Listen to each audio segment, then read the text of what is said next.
The 2-minute rule.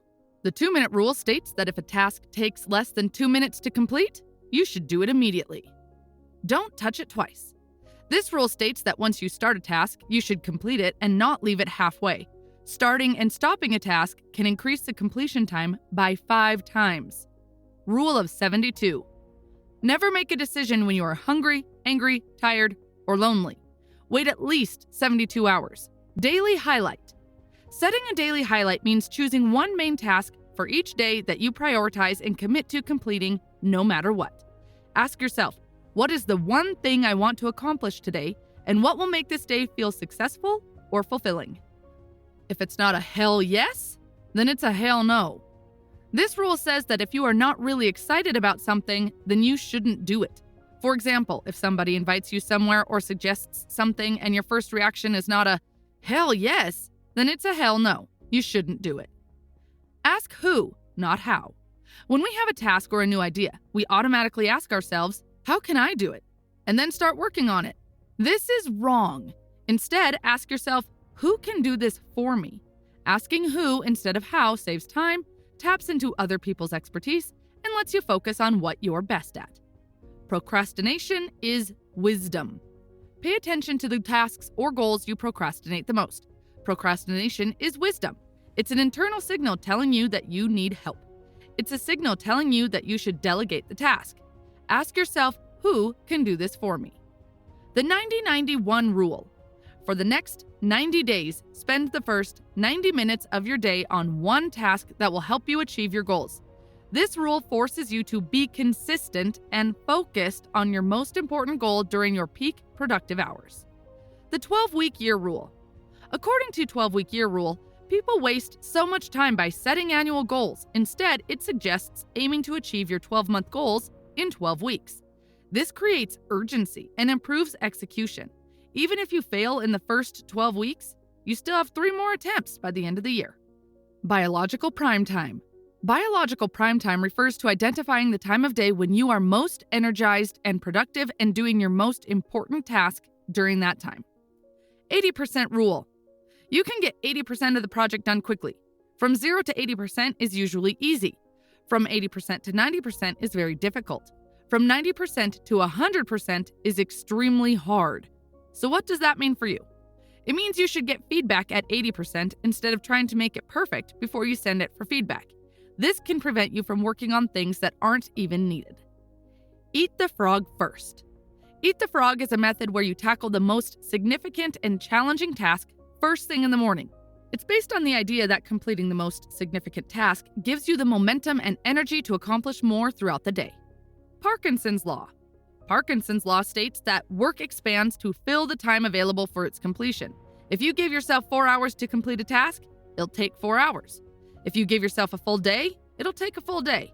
Set shorter deadlines to increase productivity. The 80-20 rule. The 80-20 rule says that 80% of your results come from 20% of your activities. If you have 10 tasks right now on your to-do list, 2 of them will bring you more results than the remaining 8 tasks combined. Identify those 2 tasks and focus on them. The ABCDE method. The ABCDE method is a priority setting technique that involves listing your tasks and then ranking them from A, most important, to E, least important, and tackling them in that order. Time auditing. Time auditing involves keeping a detailed record of your daily activities.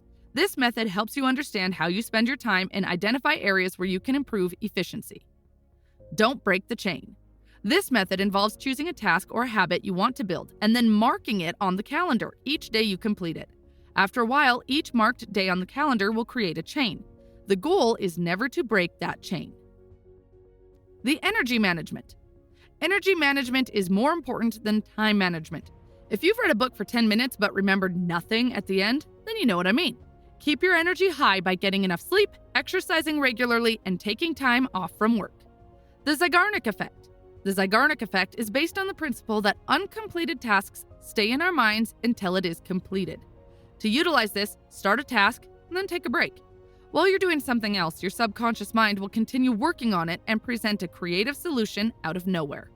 Warning: avoid leaving little administrative tasks unfinished. They will waste so much brain energy. Pomodoro technique. The Pomodoro technique says that we lose focus on average after 25 minutes. That's why you should work on one task for 25 minutes and then take a 5-minute break to recharge. Repeat this cycle for 4 times and then take a 30-minute long break. Then repeat the cycle again. 25 minutes work, 5 minutes rest. Batch processing.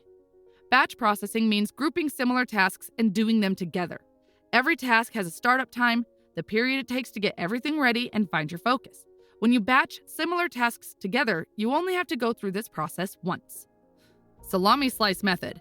This method involves breaking down overwhelming tasks into smaller slices and then committing to work on only one slice. Once you complete one slice, you will often be motivated to do more. This technique is especially great for tasks that you procrastinate on. Outcome visualization. Spending time visualizing the desired outcome of your goals. This technique helps in maintaining motivation and clarity about what you're working towards. Warren Buffett strategy, often referred to as 25-5 rule.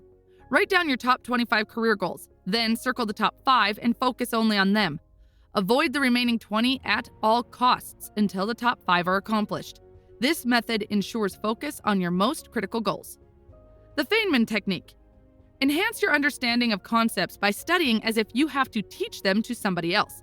Explaining complex ideas in simple terms ensures deep understanding and clarity. The 5 whys technique. Whenever a problem arises, ask why 5 times to get to the root cause. Understanding the core issue can prevent recurring problems and save time in the long run. The habit stacking method. Develop new habits by stacking them onto existing habits. For example, after brushing your teeth, existing habit, immediately do a new habit you want to form. This makes it easier to build new routines. Rest and sleep. Sleep is the single most productive thing you can do in a day. Adequate rest can significantly improve your brain function and productivity. Quality time over quantity time. This applies to family and relationships, especially when it comes to spending time with your kids. It's not about the total hours spent together, but the quality of those hours. Say no often. Every yes to one thing is a no to another thing. You can't be everywhere and you can't be doing everything. Saying yes to a friend's invitation means saying no to your child. Work in blocks. Manage your day by dividing it into 3 parts. Block number 1, strategic block. Spend at least 3 hours on the most important tasks without interruptions. Block number 2, buffer block for small tasks like emails or calls. Block number 3, breakout block to rest and recovery. Theme your days. Theming your days simply means focusing on one activity each day and nothing else. For example, doing all administrative tasks on Mondays or meeting only clients on Fridays. Decision fatigue. Minimize the number of decisions you need to make each day, like what to wear or what to eat. This saves your mental energy for more important decisions and tasks. The power of routine. Establish a daily routine for all aspects of your life. Have you ever dieted and exercised the whole week, but ended up ruining it during the weekend? This happened because we usually don't have a fixed routine for the weekends. A consistent routine can help to build good habits and reduce the need for willpower. Digital detox.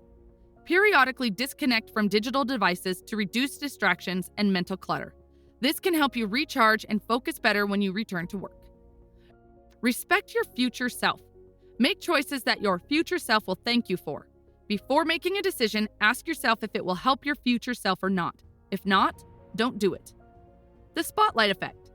Understand that people are not noticing or judging your every move. Just relax and do your thing. This realization can reduce anxiety and free you up to focus more on your tasks and less on other people's opinions. The Ulysses Pact. Make a choice in the present that forces you to perform a certain action in the future, like deleting TikTok from your phone, or setting up an automatic savings system that deducts money from your main account every month and puts it into a savings account. Plan your weeks. Before the week begins, plan how you will use your 168 hours. Ensure that your plan aligns with your long-term goals and priorities. Always carry a notebook with you. Your subconscious mind is always working in the background to find a solution to your problems. You never know when the solution will present itself. Solutions that come from the subconscious are the best solutions, and they come in the least expected moment. Carry a notebook to capture them.